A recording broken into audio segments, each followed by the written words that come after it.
Olá pessoal, bem-vindo e bem-vinda ao canal Amu Invest. DEVA11, o DEVA11, vale a pena? Venha saber.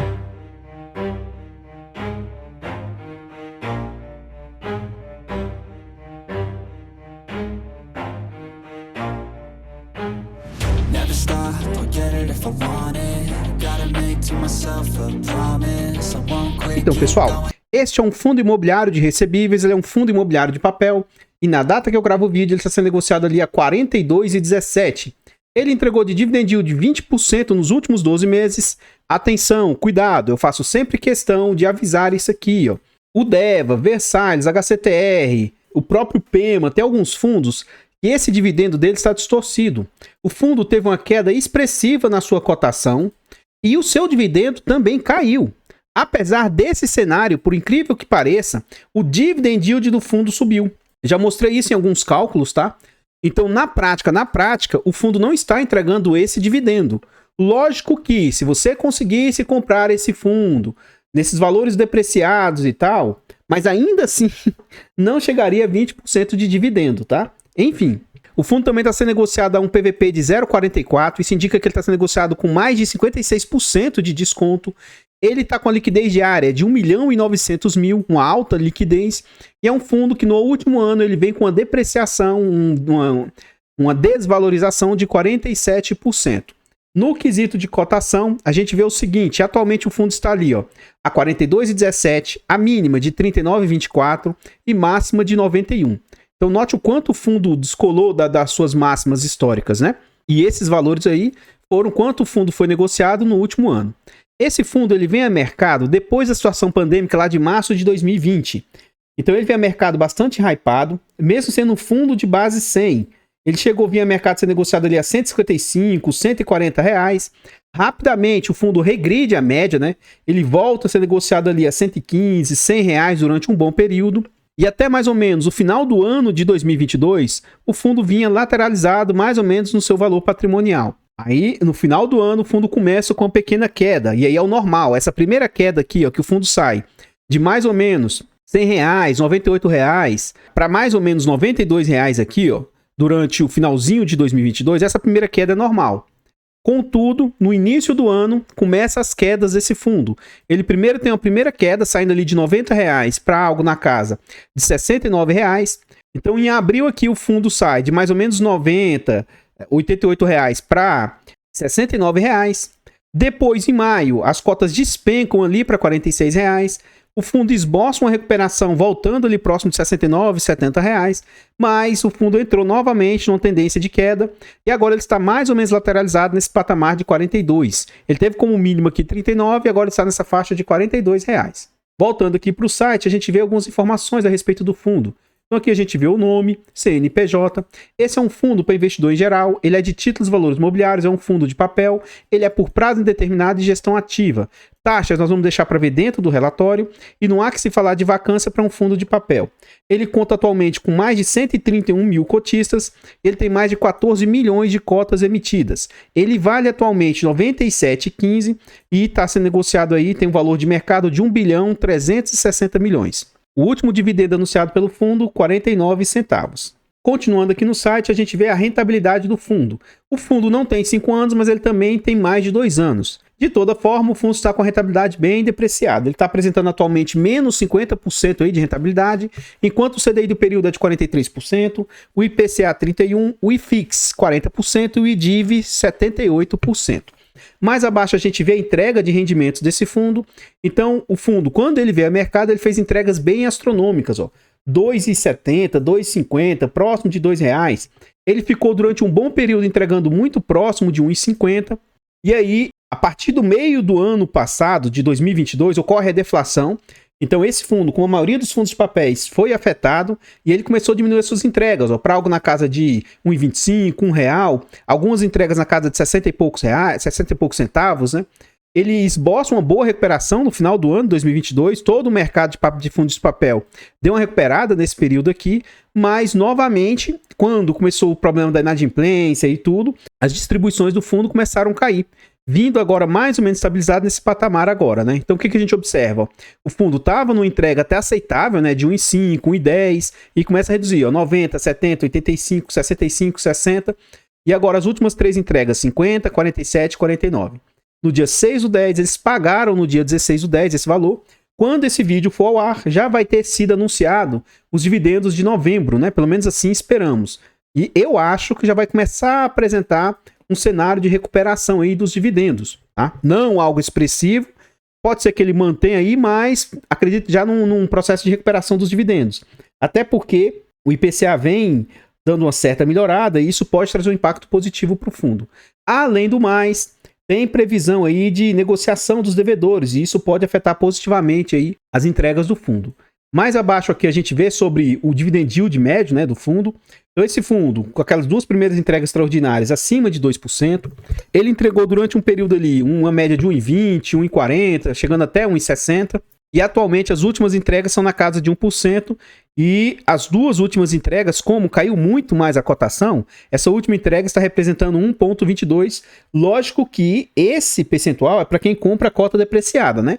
Para quem tem esse fundo na base 100, aí esses yields vai estar na casa aí de 0,5, 0,6.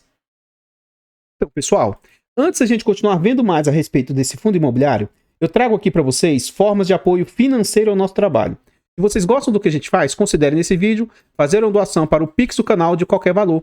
amuinvest@gmail.com. Qualquer doação é muito bem-vinda.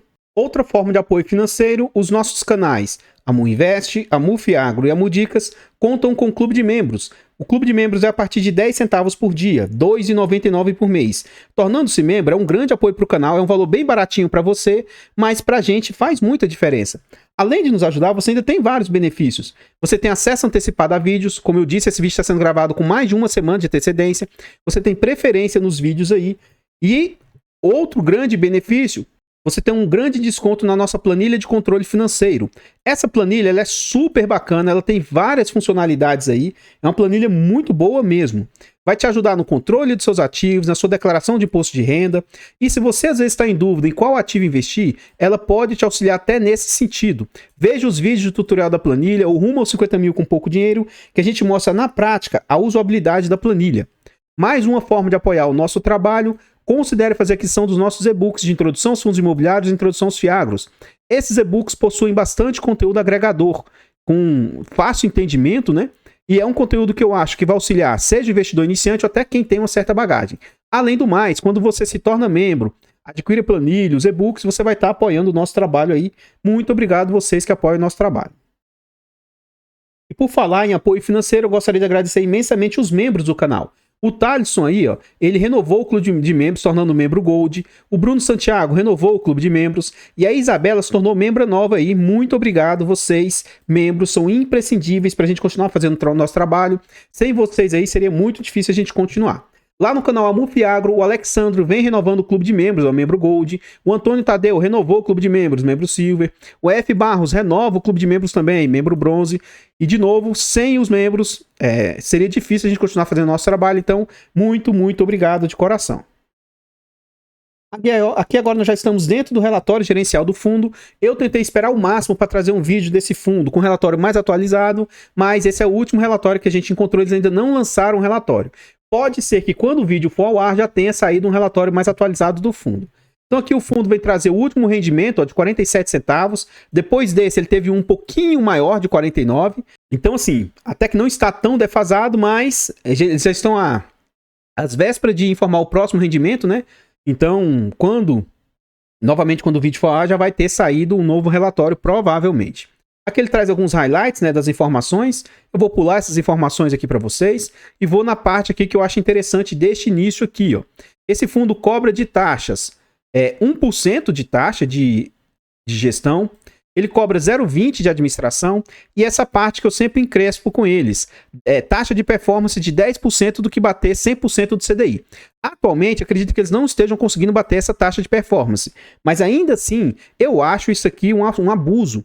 Eles são indexados a IPCA e cobra performance atrelada a CDI, sabe? Sendo que, na maior parte do tempo, se você olhar o histórico longo, o IPCA sempre bate o CDI. por mais que agora eles não estejam conseguindo bater, no longuíssimo prazo esse fundo sempre vai ser beneficiado, porque a tendência é que o IPCA consiga superar o CDI, sabe? Então, isso aqui eu não gosto dessa forma de performance aí, eu não vejo isso como sendo justo. Uma parte interessante que eu vejo eles trazem no mês, né? Quanto é que tá o IPCA do último mês? De quanto saiu esse relatório? Era de 0,23%, o CDI do mês era de 1,14% e o GPM de menos 0,14%. No acumulado do ano, a inflação do nosso ano, na verdade, que é acumulado dos últimos 12 meses, a inflação está em 4,61%, o CDI em 13,53% e o IGPM vem com menos 7,20%. Isso aqui é algo assim bem... Enquanto já teve momentos do IGPM disparar para 30%, 40%, 50%, atualmente ele está menos 7,20%. Então o IGPM é de uma volatilidade fora do normal. Aqui ele vem falar sobre os comentários, né? E assim, apesar deles serem do mesmo grupo econômico, entre Versailles, o HCTR, o TORD e o próprio DEVA aqui, essa gestora ela vem se mostrando a menos pior de todas. Porque Versailles, HCTR e TORD, para mim, eles têm feito atitudes anticotistas, eles são acovardados, eles fugiram das mídias, sabe? Então assim, eu vejo que a gestão teve problema, assume, sabe? Seja transparente, converse com o cotista, dê a cara a tapa. É nesse momento que você vê a gestão tentando mostrar, esses aqui sumiram. Ao passo que a própria DEVA já teve momentos, eu não sei se fez isso para se aparecer junto à mídia, né? Eu nem tenho esse ativo, tá? Os ativos que eu tenho é o Versailles e o HCTR, e até tenho o TORD também. Mas o DEVA, na época, eu optei por não ter. Mas hoje, das gestoras, de todas elas, eu vejo como sendo a gestora menos covarde, a gestora muito mais pró-cotista do que os outros gestores, sabe? Enfim, aqui eles vêm falar o seguinte: antes de apresentar nossos comentários, vale trazer uma breve contextualização acerca do nosso processo de investimento. Eu vou resumir aqui para vocês, tá? Porque aqui não mudou muito frente ao outro relatório que eu fiz leitura para vocês. O que eles dizem é que eles faziam, no passado, quando eles analisavam os CRIs, na época, eles tinham como um bom risco de crédito, tá? Um bom risco-retorno entre o risco que esses ativos apresentavam e depois o risco que acabou se tornando. No final, eles falam aqui, destacamos esse ponto porque já analisamos diversos outros CRIs que foram emitidos pela FortSec e não foram aprovados pelo comitê. Então, assim, eles tiveram todo um critério na hora de analisar e, infelizmente, acabou dando problema. Nesse quesito aqui, eu acho até normal, tá? Minha única birra com as gestoras que eles fizeram foi ter alta concentração em devedores e, de certa forma, isso não ser muito transparente, sabe? Só depois foi se descobrir que vários nomes distintos lá eram do mesmo grupo econômico. Então, poxa, isso aí pra mim foi meio que sacanagem por parte deles, de não deixar claro que o fundo tinha concentração. E se isso fica claro, sabe? E a pessoa decide investir, aí é um problema. Eu tenho diversos ativos que eu tenho até em visto neles sabendo que eles têm concentração. Agora, você investir em algo achando que é diversificado e na verdade não é, isso aí pra mim foi algo bem, bem pesado por parte da gestão, sabe? Continuando, eles falam que em um cenário muito comum em operações de crédito é que com o passar do tempo, conforme surjam situações estressantes, os ativos estejam sujeitos a perderem qualidade. Nesse momento, o trabalho da gestão é fundamental para contornar as situações. E aí eles falam o seguinte, porque o que acontece? Eles tiveram um problema com a FortSec aí, porque a FortSec, a securitizadora, não estava ajudando. Estava demorando na transmissão de informações e tudo. Então, isso... E realmente eles trouxeram informações que eles estavam fazendo coisas que as outros gestores do grupo não estavam fazendo. Então, inclusive votando contra certas situações e tal. Então, eu gostei bastante da posição deles. Aqui eu vou continuar, qualquer coisa, você vai pausando o vídeo aqui, lendo a parte que for interessante para vocês, porque, de novo, veja o vídeo anterior que eu falei sobre esse assunto, que eu já abordei sobre a maioria dessas informações aqui. Aqui ele fala no finalzinho aqui, que no decorrer de julho, preparamos diversas notificações extrajudiciais, as quais foram encaminhadas à FortSec, eles falando do problema da FortSec, a FortSec não respondia. Adicionalmente, em razão da notificação e divulgação do mercado, temos sido questionados por investidores sobre a alocação do patrimônio separado de algumas operações. Esclarecemos que tão logo este assunto chegou ao nosso conhecimento, questionamos a FortSec via notificação extrajudicial em 8 de agosto. O relatório é de agosto. Até o momento, não recebemos resposta formal de nenhuma das notificações extrajudiciais enviadas. Essa aqui é a única gestora que está mostrando que está correndo atrás de conversar e ela está fazendo a parte dela, pelo menos, né? Então, assim, eu vejo que eles estão fazendo um movimento muito, assim, pelo menos menos pior do que as outras gestoras do grupo. Demonstrações financeiras de 2022, isso aqui foi um fator que também prejudicou bastante, sabe? Por quê? Pouquíssimas pessoas votaram. O fundo possui 130 mil cotistas e apenas 17 votaram. Destes, apenas 5 reprovaram, e como eles já tinham uma posição grande perante os 12 que se abstiveram de votar ou que aprovaram, a reprovação foi decidida pelo voto de 5 investidores. Eles negaram as contas, né? E isso traz um certo impacto negativo aí para o fundo. Resultados aqui. No final eles falam aqui, ó, que o DEVA distribuiu 6,8 milhões em rendimentos referente a agosto, aos detentores do fundo foram distribuídos 47 centavos. O que resultou em um yield de 1% frente àquela cota do valor da cota, né? Valor descontado. Se for no valor de R$100, não daria esse yield aí de 1%, daria 0,5%. A apuração dos rendimentos leva em consideração a quantidade de dias úteis no mês. Em agosto houve 23 dias úteis, né? Isso aqui já é bem defasado, né? Falar de agosto, nós já estamos, quando esse vídeo for ao ar, já vamos ter que ver coisas de novembro, né? O fundo gerou 47 centavos de resultado pelo regime caixa. Então, menos mal que esse dinheiro realmente transitou pelo caixa, né? Então, um problema, assim, menos pior. Aqui, dá pra gente observar o seguinte, ó. Lá em fevereiro, o fundo chegou a receitar 14 milhões. Em março, caiu para 10. Abril, 12. Maio, 10. Então, aqui estava mais ou menos, entre aspas, dentro da normalidade. E aí, a partir de maio, ó, junho, 9 milhões, julho, 7,8, agosto, 7,6. Se você vê reduzindo o que o fundo teve de receita, o resultado vai ser menor. Então, o fundo tinha capacidade de entregar 90 centavos lá, atualmente caiu para esses 47 centavos, que é mais ou menos dentro do que o fundo vem gerando de resultado, né? De onde que gerou esses 7 milhões aí do fundo? 5 milhões veio de juros, 1 milhão e 600 de correção monetária, olha a diferença. Chegou a ser 7 milhões e meio de juros. A correção monetária chegou a ser mais de 5 milhões e 400, né? Então tudo isso impactou severamente as receitas do fundo. 396 mil de caixa e os FIIs geraram mais 585 mil. Desse valor, o fundo teve uma despesa de 796 mil. Aqui ele não faz distinção das despesas, né? Pode ser que não vá tudo para o bolso da gestão, mas a gente vai calcular aqui na prática o que essas despesas representam frente ao total de receitas. Então vamos calcular aqui, ó. 796 mil vezes 100 dividido por 7 milhões 678. Então, em agosto, as despesas do fundo estão ali na casa de 10,36. Eu acho até aceitável, né? Até 10% eu acho uma despesa aceitável. Continuando aqui, ele traz algumas informações de rentabilidade das entregas. Essa parte eu vou pular aqui. E aqui a gente vê como que está a situação dos devedores do fundo. Então aqui, ó, verde está com pagamento em dia, amarelo está com carência e vermelho realmente, o rosinha, né, está inadimplente. Então a gente vê alguns ativos que estão inadimplentes. Inclusive, tem notícia recente que parte desses inadimplentes agora fizeram uma proposta de acordo. Pelo menos agora eles vão entrar nessa parte de carência. E tem previsão de começar a pagar a partir de abril do ano que vem, se eu não me engano. Então isso aqui futuramente vai voltar a trazer resultado para o fundo, caso esses devedores consigam voltar a pagar. E frente a esse aqui, comparando com os demais, com os outros fundos, né, do grupo econômico, Versalhes, HCTR, Tord, ele é o que, pelo que eu vejo, né, é o que vai enfrentar menos problema e aí tende a se recuperar mais rápido do que os demais. Aqui a gente vê um por um as exposições do fundo. Em termos percentual, né, 7,90, 6,23, mas infelizmente depois descobriu-se que Hope, One, provavelmente aqui esse Gran Viver, esses GPK são tudo do mesmo grupo econômico, né? Continuando aqui a gente vê um por um, né, os devedores, e ao final a gente vê também um dos poucos, é o único que eu vejo trazendo isso de forma mais clara, ó. Pagamentos em dia, 56% da carteira. Pagamentos em carência, 22%. Essas carências primeiras aqui, a princípio, vão vencer agora de novembro para dezembro. Então, em breve, acredito que o fundo vai recuperar mais um pouco dos rendimentos que ele pode entregar. E 15% inadimplentes em processo de execução de garantias, inadimplentes em negociação, 6%.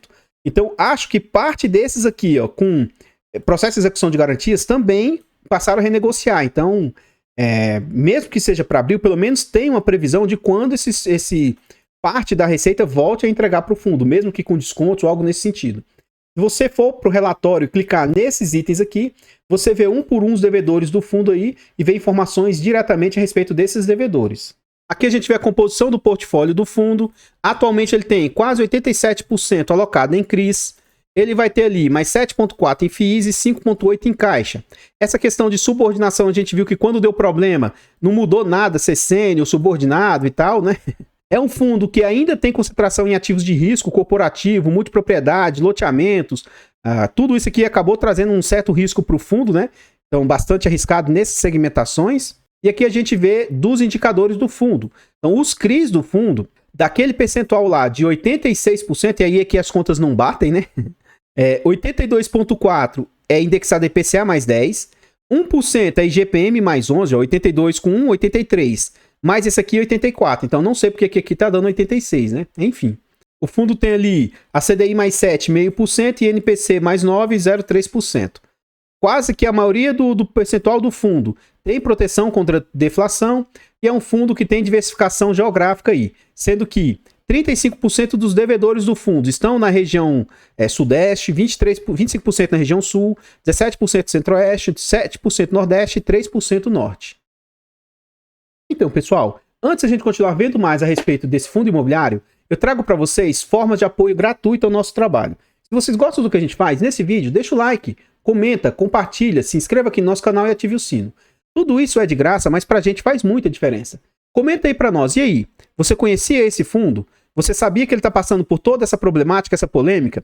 Você tem cotas desse fundo? Você vendeu esse fundo no prejuízo? Você pretende vender? Você tá comprando agora achando que é oportunidade? Comenta que seu comentário é muito importante para o crescimento e desenvolvimento do canal. A gente busca aqui sempre ser o mais imparcial possível. Quando eu digo que eu tenho ativo, eu digo que eu tenho. Eu explico os motivos pelos quais me fizeram ter o ativo, mas jamais tento influenciar vocês no sentido que vocês devam ter. Na verdade, eu estou me lixando se você tem um ativo ou não. Se você acha que ele é bom ou não, se você acha que ele é ruim ou não, para mim tanto faz. Eu apenas trago aqui o meu ponto de vista no sentido de tentar ajudar vocês. Mas eu não dou a mínima se você tem ou não, se deixa de ter ou não. Tá? Eu tento ser o mais imparcial possível aí nas minhas opiniões. Eu não tenho esse ativo, não tenho interesse de ter. Na época eu acabei optando pelo HCTR. Eu sabia que ele era mais arriscado, mas que ele trazia um retorno maior na época, tá? Mas hoje, olhando, eu vejo esse fundo e a gestora fazendo um trabalho bem melhor, menos pior do que o HCTR. Mas eu não tenho interesse de ter. E isso também não significa que ele seja bom ou ruim, ou que isso seja indicação de compra, venda ou manutenção do ativo. Nós temos um canal secundário, o canal Mufi Infra, e o nosso objetivo é chegar a 1.000 inscritos. Já estamos bem pertinho dos 500. Então vai lá e se inscreva, nos ajude a chegar aí nos 1.000. Então vai lá, 500, 700, 1.000, conto com a ajuda de vocês. Os nossos 4 canais estão presentes em outras plataformas. Vá lá nessas plataformas, siga, se inscreva, comente. Eu abro caixas de pergunta frequentemente lá no Instagram. Deixe a sua dúvida que a gente vai procurar atender o mais rápido possível. Continuando aqui no relatório, a gente consegue observar o seguinte: esse fundo atualmente tem 49 devedores, já chegou a ter ali um pico de 58 devedores, mas também chegou a ter muito menos devedores no início do fundo. Ele atualmente está com a diversificação por 16 estados dos seus devedores e a maior parte, isso aqui é um ponto positivo do fundo, ó, a média da carteira com performance de obras. Então ele tem 93% da carteira com um baixo risco de obras, né, com as obras muito finalizadas. É apenas um percentual pequeno aqui, com obras de 70%, 80%, que ainda é alto, um percentual bem pequeno aqui de obras no início aí. Isso é um ponto positivo. Carteira vendida. E isso é um dos pontos que também está machucando, né, o fundo. Por quê? Ele não tem um percentual alto, né, de 100% vendido, e até 80% vendido. É um percentual até interessante, ó. E aí ele vai ter um percentual aqui com menos vendas, né? E isso aqui, querendo ou não, afeta, né, aquilo que foi estipulado, aquilo que foi pensado aí para o fundo, né? Então isso é um ponto aí. Continuando aqui, a gente vê sobre os FIIs que ele tem no seu portfólio, né? Então ele tem um LSPA 0,7%, o DVFF, que é o FOF da própria casa, com 3,9%, o XBXO, um fundo do mesmo grupo econômico, né, que não gera receita, 0,2%, e o FII loteamento, que é 0,7%. Também não gera receita aí para o fundo. E mais abaixo aqui a gente começa a ver um por um dos devedores do fundo. Se você tem esse ativo ou tem interesse de ter, é extremamente importante que você venha no final do relatório e vá ver um por um dos devedores, tentar entender melhor como é que são esses devedores, onde eles atuam, quais as garantias foram dadas. Eu acho que isso aqui é imprescindível se você tem interesse de ter esse ativo aqui no seu portfólio. Então, pessoal, o que eu tinha para trazer a respeito desse fundo imobiliário são somente essas informações e eu gostaria de reiterar e agradecer imensamente vocês que apoiam nosso trabalho, seja de forma gratuita, seja de forma financeira. Muito, muito obrigado. Obrigado a vocês que fazem doação para o Pix, se tornam membros, compram a nossa planilha ou os nossos e-books. Tudo isso é muito importante para a gente. Lá no canal Amudicas nós também temos e-books de português para concurso público. Considere fazer aquisição desses e-books aí porque vai nos ajudar imensamente. Eu vou ficando por aqui e eu espero encontrá-los nos próximos vídeos. Fiquem todos com Deus, tenham um bom dia, uma boa tarde, uma boa noite e Fui!